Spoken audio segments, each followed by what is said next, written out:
Hello there. Well, we have the fabulous Sebastian Ortiz with us today, who's going to be telling us about his thoughts about the conference. Sebastian, could you tell us a bit about yourself and what you do, please? Yes, so Sebastian, I'm a pediatric neurologist by training.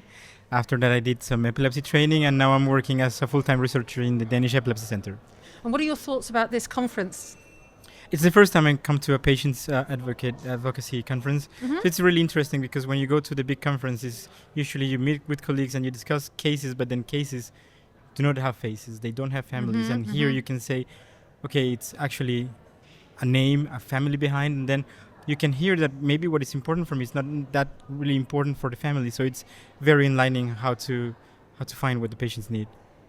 Well, I've seen you speaking to some tonight, so I can back you up on that. So what's your experience working with families affected by SLC6A1 or GABA-A? So the first experience is that most of the time they experience fear, because when they come to the doctor will say, I have never had a patient with this kind of variant. I actually don't know. Let's see how it works. And then when they go online, usually they have a lot of resources, but they are not curated, and usually they're showing the bad side of the worst thing that could happen. So then it's a light of hope. I just happened to be a translator between two families, one from Sweden, one from Spain, with the same variant. And they were hopeless about walking, but then the other one, the elder one, could walk. So I think this is something that we need. It's giving hope, showing that it's a different path is possible, and then that there's somebody that cares about a gene or a variant or a patient. There's somebody doing the work behind the scenes to help people affected. And when we say hope, yes, it's really important, but what do you think about realistic hope?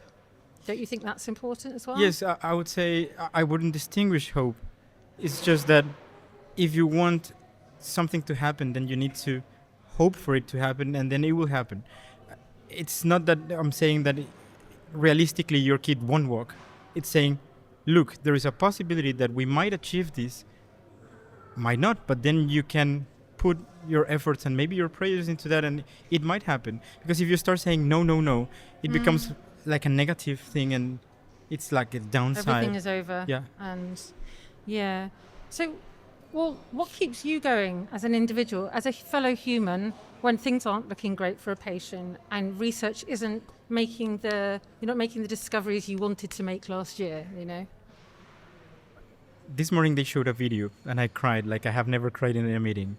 And it's empathy, I would say.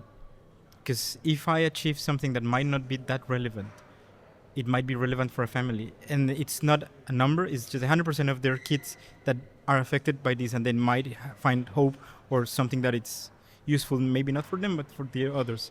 So I would say the key word is empathy. I know I cannot provide a cure right now, but comfort is always what we need to provide at least. So how has working in this sphere of these rare epilepsies, how's that changed your look on humanity as a whole, if it has at all? I think we are all rare to some degree. I agree. So we have particularities, we have likes and dislikes. It's just happened to be a group of people who have been neglected for a long time, and then they found their place as rare. But together they're stronger, as they said in their t-shirt. So I don't like the term rare, because that means that you're out of the normal. But what's normal? The idea of normal bores me, to be honest. And I don't think I would like to be normal. No. It's exceptional. Yes, and then, yes, statistically they are rare by population-wise.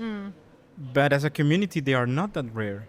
Indeed. Like there are many, many rare diseases, and you might not have many people who are diagnosed with each one, but together, community-wise, we can come together and socialize, support, empower.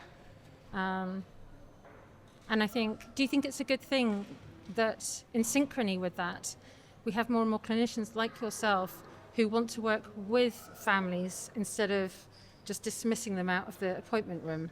I think you must work with families. Of course, it depends on the system, it depends on a lot of things, but the way things are going is that we dehumanize medicine, and this is just a patient number 10 on my list today. So I only can give you 20 minutes of my attention, and then I need to move towards a different one. And I cannot show empathy, because otherwise by the end of the day I'll be exhausted. We should find our niche where we are happy, and we are happy sharing also bad news. Yeah. It's not that I'm happy telling you that there is a risk of this and that, but then I'm confident that I'm trying to find why, and if so, maybe a solution.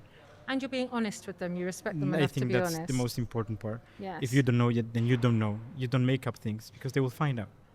Are you coming to the next one of these conferences? Yes, I think so. Yeah. If they invite me. Yeah, same here, if they invite us. Okay. Thank you so much, Sebastian. Yes, thank you for having me. Cheers. Yeah.